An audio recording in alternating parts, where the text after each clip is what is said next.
You are here with the Crystal Palace ratings versus Manchester City. Neil, you're going to start off with Dean Henderson. It's nothing could have done about any of the goals. Two were bangers.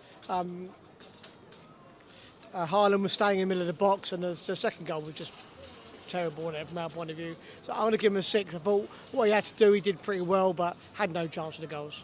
6 for me. I'll take our right wing back, Daniel Munoz. I thought he was good today. Going forwards, I think defensively, that was the position that all City's attacks pretty much came from. So therefore, I'm going to have to lower it a little bit. I'll give him a 6. I thought he was decent today. JC, you can have our right centre back, Joel Ward. Not his best game, but also not his worst game. I think I give him a 5. You know, I don't think you can really give a defender more than a 5 if we've conceded 4 goals. Really, he did have a few times where he went up the pitch, challenged Diaz on some corners, but other than that, average performance really. Yeah, no, fair enough. Chairman, you can have Joachim Andersen. Yeah, 5 for me again. I think he struggled most of the game, but he is the only recognised centre-half, isn't he? So he's going to struggle. So he had Haaland, which is obviously going to be a problem. And he did sort of pretty well. Let him go a couple of times, and Keith made a good save in the first half, and obviously they scored in the second half. But yeah, 5 for me. I'm going to buck the trend. I'm actually going to say Lerma, I think, deserves... I was going to say a 6. I was actually going to go for a 7, to be honest. I thought he was very good, all things considered. Like, he's out of position. He has played there for Bournemouth at times, but he was out of position. And to be honest, I thought he dealt with it very well. And when we were going forwards, I thought he was very good on the ball and found those passes when he needed to. JC, you can have our left wing back, Tyreek Mitchell. Our left back, who's playing wing back. I mean, I think he struggled a bit because of Eze. Eze didn't help him at the back. Oscar Bob and Rico Lewis, they had a 2-on-1 the whole game, and he dealt with it as best as he could, really. I think after it got found out a little bit, Hughes came over to help him, but he was left in no man's land, really, so I can't give him any more than a 5. Yeah, no, that's fair enough. Right, we're going to move on to the midfield. So, Chairman, you can have your man of the match, Adam Wharton. Do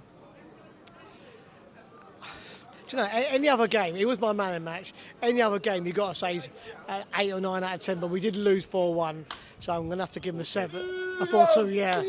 So I'm going to give him a high 7 because I thought he played really well, but again, he is only, again, recognised midfielder. Under pressure, I thought he passed the ball really well. He kept control as much as he could, but in the end, he just getting overrun at the end of the day. But I thought he had a really, really good game, and he lasted the whole game, which is only a bonus for us going forward. So, yeah, 7 for me. Nice. I'll take our other midfielder, Will Hughes. I thought he was pretty decent today. I've always said it. I think in games where he can just kind of sit and then just pass the ball out, he's a solid option. I think he got caught out a couple of times, but again, I think his mobility is just getting away from him a little bit. But I thought he was all right. I'll give him a 6. JC, you can have our right forward, Jordan Ayew. I thought he was all right today. He was much better than he was against Forest and Bournemouth, but still, maybe decision making is still an issue a little bit there, because I think, granted, he hit the crossbar and it was a really good shot, but maybe he could have squared it to Eze. But he's a striker, he's going to shoot there. But I think he actually played a lot better today. I think his link-up play with Munoz was good. His pressing was really good and really needed. He dispossessed Rodri twice as well, and no one really does that, even if you are a defender. I give him a 6. I think he would have, if he would have scored, he would have got 7 or an 8. But 6 for Jordan Ayew. Yeah, no, fair enough. Chairman, you can have our left-sided forward, Abera Eze. Not his best game by a long way.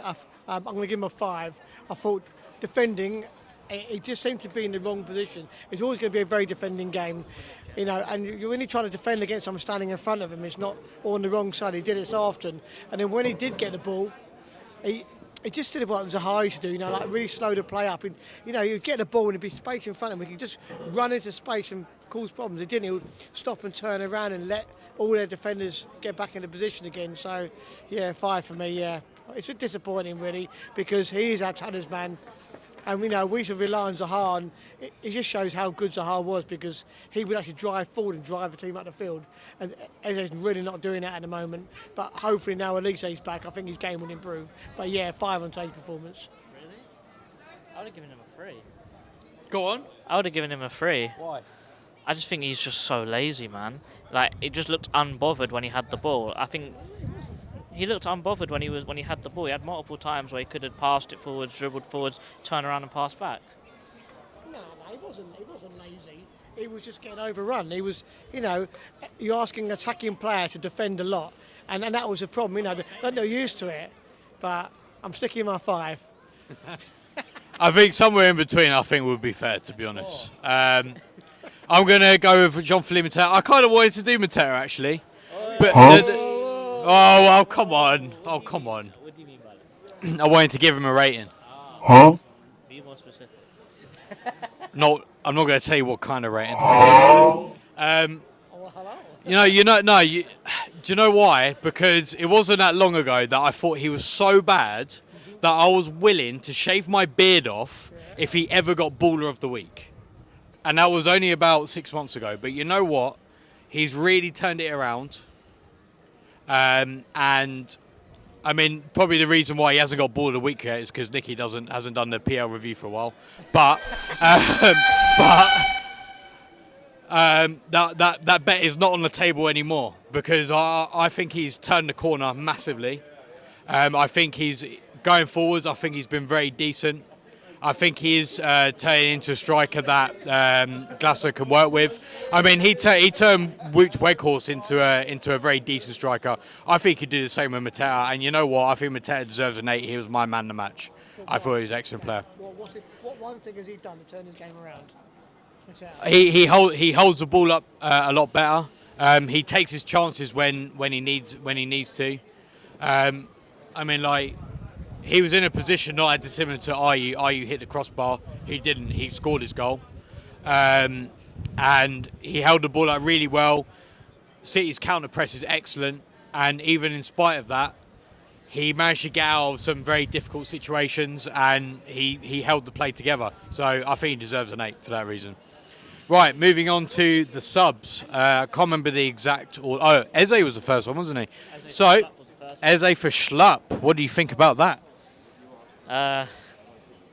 You know what? Yeah, I thought Schlupp played really well when he came on, driving forwards, had a shot as well. Granted, it was a P roller. Still had a shot though. Great drive to then cross the ball in for Edouard. I'm talking. Great drive for then a cross for then Edouard to score. Good assist. I think for the time that he was on, I think I'd give him a 7 actually. I think he was very good. Very good forward thinking, and when defending, he was actually in the right positions. Yeah, two assists in 2 for against City for Schlupp, so fair play to him. Chairman, you can have Nathaniel Klein. Honestly, did he touch the ball? I think he did a couple times. I can't remember. I'll give him a 5 because not because he did anything good, but he did anything bad. I can't remember him touching the ball, to be honest with you. And he came on at such a stage where the game was sort of petered out by that point. They were sitting on there 4-2, but yeah, 5 for me. Just average. Nothing wrong. Well, I'll take Eddie. I mean, he scored. I think similar to Schlupp, I think he did okay when he came on. I don't think he held the ball up as well as Mateta. Did he? Oh, I can't even remember that. I mean, he did score. So I don't think he played as well as Schlupp, so I'll give him a 6. I thought he was decent. JC, you can have, who was the third sub that came on? Michael Elise. I think that he was very progressive when he came on, very energetic, just like how he normally is, really. But we only saw him for about 15 minutes, 10 minutes. Skinned John Stones and passed it to Edouard, who had a free shot on goal, but he took too long. But he still made the chance. I think I give him a 7 as well. You know, I think that he was very progressive, very energetic, and sort of boosted the team's morale and the tempo of the game. Really. Yeah, fair. And finally, for the players, Chairman, you can have Naira Ahamada. Actually had one of the better games, I thought. I'm going to give him a 6. He tried to go forward with the ball. He put pressure on their defenders. He got some tackles in. Yeah, I thought it was decent when he came on. So 6 for me, yeah. Yeah, fair enough. I'm going to go Glasner. I think he did what he could have done. I think he deserves a 7. We scored obviously in the first few minutes using a tactic that probably was the only one he could really use. I thought as well the subs he brought on were good subs, and it made him. I think it gave us a bit more towards the end, so I think a 7's fair enough. Finally, JC, you can have the fans. Oh, fans, friends. Oh, fans. Ooh. I think it was good. You know, I think the early goal definitely helped. Granted, they scored again, but then the atmosphere was still good anyway. But, you know, what normally happens if you're 4-1 down, the atmosphere goes flat again, doesn't it? So I'd say a 6. Yeah, I think that's fair enough. Right, thank you for watching the player ratings versus Manchester City. We're Eagle Eye Football. Thank you very much. Have a good day.